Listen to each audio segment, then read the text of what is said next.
How to become a manager. Method 1. Showing your skills. Step 1. Stay organized and on top of your workload. While it's important to think about and plan for the future, your current work comes first. Put the majority of your energy into doing a great job in your current role. If you start slacking in the job you have now, your superiors aren't going to think you're ready for the role of manager. Use a calendar to keep track of important meetings, events, and other dates. If you have an office, try to keep your workspace tidy to show that you're organized. Step 2. Be a problem solver. A manager has to solve problems, whether it's a problem with a product, a problem with a customer, or even problems between coworkers. If there's an issue that hasn't been responded to, try to be the person who fixes it. Give insight into how to find solutions to issues the company may be dealing with, showing your critical thinking skills. For example, if the company is having trouble coming up with funds, you might help think of creative ways to earn money. Step 3. Go above and beyond what's expected of you. Instead of just doing the bare minimum, try to go the extra step and really give 110% to your job. This could include staying late to help a coworker or doing a helpful task that's not required of you. Try to be proactive and avoid waiting around to be told what to do. Step 4. Volunteer for leadership roles whenever they arise. These could be leadership roles such as planning an upcoming business trip, leading a presentation, or taking charge of a new project.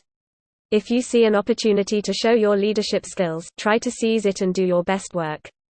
These don't need to be large leadership roles, even things like taking charge of closing for the day or being the person who motivates the team is a step in the right direction. Method 2. Talking with superiors. Step 1. Show what you've contributed to the job. This is your time to talk about what you've been working on, what you've contributed to the team, and any major projects or decisions in which you've been in charge.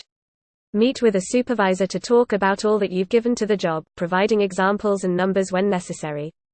Before meeting, make a list of all you've accomplished within your job title, putting an emphasis on special projects or other tasks that were your responsibility. Try keeping a log of all of your accomplishments as they happen so that you won't forget any of them. Step 2. Talk to people in managerial positions to see which skills you need.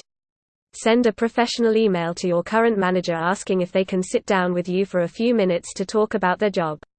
During the meeting, ask them what skills they think are most important for the job and any advice they have for reaching the status of manager. This will give you an idea of what to work on or which areas in which you already excel.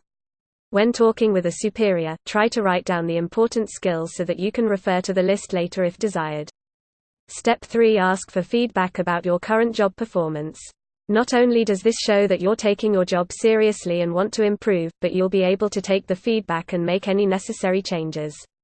Ask your supervisor for tips on how you could improve, or for any other professional feedback they have to offer. Try to schedule a sit-down meeting for this. It doesn't need to be super formal, but it's best not to ask them in passing so that they have time to think and answer. Step 4. Tell the right people that you're interested in a managerial role. If no one knows that you're interested in becoming a manager, they may not think of you for the role. Let influential people know that you're interested, whether it's a human resources employee, your superior, or the head of the company.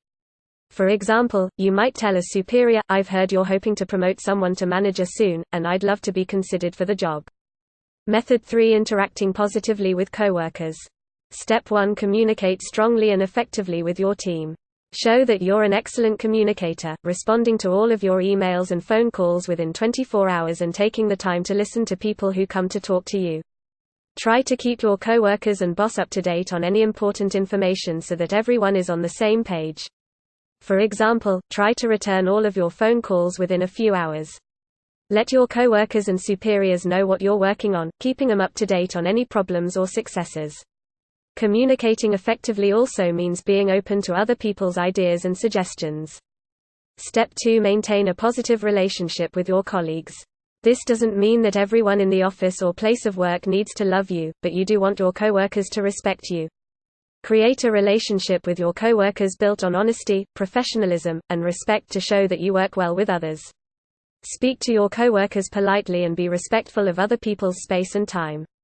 Show that you care about your coworkers as people by asking them questions about their hobbies or family. Step 3. Become a mentor around the office. Try to become that person that people go to when they have questions. A great way to do this is to volunteer to train new employees. You'll guide them through the ins and outs of the job, and you'll be the person they go to when they need help or advice. If you're not able to train new employees, you can become a mentor to others just by being helpful to your coworkers. Let a supervisor know that you're interested in training new employees.